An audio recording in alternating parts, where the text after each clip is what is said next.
have black, which we know might actually be an advantage. Here we go. We have a closed Lopez now.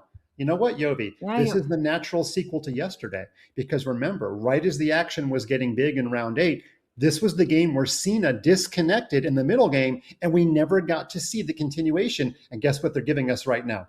They're giving us the continuation of their round robin game yesterday. yes. And coming out with the queen on e2, I believe it's called the whirl attack. So many plans here. You can go basically castles, go d3. You can even really play it aggressively with h3, g4. That was something I think was seen in the 80s and the 70s. That's kind of old knowledge. But he's going for a kind of more slower plan, c3. You want to be castling d3, and you want to go very slowly, rook d1 with d4 at the right time. So I like this kind of small center. I mean, this is the beauty about the Lopez, the Italian game, is there's so many move orders. But one thing for sure, in black going d6 is actually ruled out the ideas of striking out in the center with the d5. Yeah, and I'm going to say Sina's come into this match. I'm not going to say better prepared, but I will say with more surprises. Remember, his knight g4 move in the previous game won a minute on the clock. His whirl attack, queen e2, won him nearly a minute on the clock. He now finds himself up almost exactly a minute. So this has been great match strategy to always have that one little wrinkle that Yagiz has had to delay his next decision on. And so while our game might be equal, remember that eval bar on the left is not taking into account the clock times. And that is probably the most important thing right now, is once again, that large advantage for Sina. But here we are, game 6, everything will come down to this game. Yeah, and take a look at this. Knight to g6 did basically provoke white into making a weakening move. Okay, so bishop to b7 wasn't what I expected, because I kind of like the fact that the weakness on h3 prevented white from ever castling kingside. Here, it's still really tense, Mike. You know, white is going to go knight to e3, jump in with the knight to f5, both kings in the middle of the board. He's doing it in a much more sophisticated way. I don't think black should be taking on e3 at all. That would be very accommodating. Instead, c5, maybe getting ready to strike out with d5. And remember, black also has that free hand to get the king to safety with a castle's kingside. And that's going to be something that's very crucial.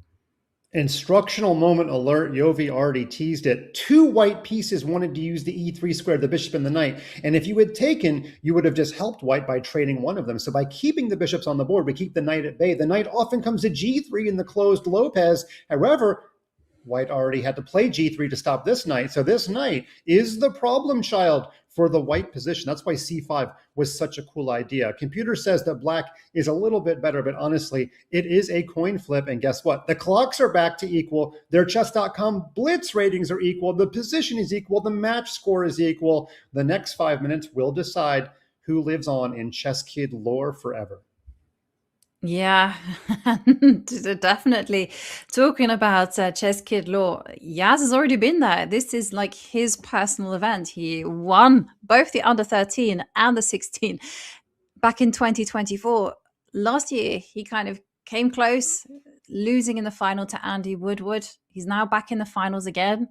He's castling queenside for white, and this one really feels like it's really heating up, because everything to play for. I mean, what is black's plan? I mean, how to get at the white king is not going to be easy. I was thinking knight f5, jump in with a knight to d4. Well, another question is that a straight up pawn sack? Because knight takes, I'll say this, there was not an immediate refutation. The knight could have just captured, but white is saying, you know what? I got a hook pawn over here. That means a target pawn. He puts his rook behind the g pawn, which is not masking his intentions in any way. He's going to play g4, g5, uncompromising chess. The kings are cast on opposite sides. He gets the pawn to g5. It looks like white is breaking through a little bit early, but the computer says, you didn't say the magic word. Knight f4. The knight jumps to an awesome square, unsupported by a pawn, but it doesn't matter because that knight is so strong, attacking the queen and the h pawn. Yeah, and that's actually a really difficult move to spot, because yes, you can see that knight jumps to the f4, but what is the response after the queen zooms up to e5 and attacks it? Is the answer simply going to be bishop to c7, or is that knight doing something a bit more fancy, such as knight takes h3? And then you're in for a whole load of fireworks, especially if there's going to be pawn takes h6 for white at any moment. Yeah, if you play queen up, I love your move bishop c7 because if the queen goes to f5, she might get trapped after g6. And if you ever take the c pawn, black would have tricked white into opening up the file against the king. So instead, the queen takes up an incredibly passive square. Now, white does open up the g file, but without your queen in the attack, it might just be a Pyrrhic victory. Pawn up to h5, solidifying the knight. And whoa, black somehow is taking the edge by trading. Okay, but hard to believe black is that much better without being able to open up the white king. At some point, this g file looks like it could be the downfall, especially because your knight must not move. Otherwise, knight e6 would be a killer. Black centralizes the queen. The game is still equal. Less than a minute for both players. Here we go. Yeah, and less than half a minute for Yaz, but we've seen he's been here before.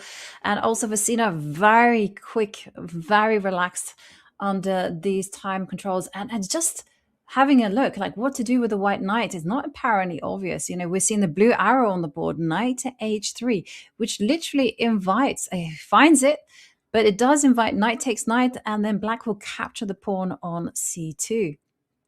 And take a look at the cameras. Yuj is getting fully into this back in black mode. He has got the only light in his room, appears to be his computer monitor. His room is totally black. He is totally zoned in. He's playing black, and after knight h3, he has to decide this star knight. What's he going to do? The computer suggests that trading and picking off the f-pawn is the way to go. And then his rooks would start to annoy the white king, both on the first rank and possibly from the side. So the black rooks finally are making some sense. The queen moves over to f5, and white says, I'm going to make some sense too. I'm going to ask you to stop making sense. Oh, talking heads reference. Okay, queen up to g6. And now the queen gives check. Are we going to see a repetition? Are we going to have bonus chess? Uh-oh, we got checkmate threats that black just had to deal with. Now black wants to get the queens off the board because he usually has 2 seconds left. He wants to simplify and not lose on time. More checks. And black is better, but white is the one making all of the aggressive tempo moves. It is a 3-result game, and seconds will decide who wins. Oh, no! This 7 is a goner, and it is a checkmate to decide the ChessKid Youth Championship. Sina